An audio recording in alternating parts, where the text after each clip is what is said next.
খাবার আগে কি বলতে হয়? বিসমিল্লাহ। যদি না বলো শয়তান খেয়ে ফেলে।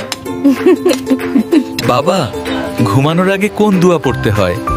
আল্লাহুম্মা বিসমিকা আমুতু ওয়া আহইয়া।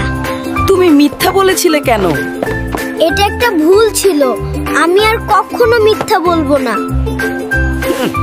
আসসালামু আলাইকুম। ওয়া আলাইকুম আসসালাম। সালাম দিলে ভালোবাসা বাড়ে। এই রাস্তা নোংরা করা ঠিক নয়, চলো আমরা এটা পরিষ্কার করি। এটা একটা পুণ্যের কাজ। মারামারি বা খারাপ কথা বলা কখনো ভালো নয়। সব সময় অন্যকে সাহায্য করা এবং ভালো ব্যবহার করা ইসলামের শিক্ষা। আসসালামু আলাইকুম। সালাম শান্তির বার্তা। প্রতিদিন একটু করে কোরআন পড়লে হৃদয় শান্ত হয়।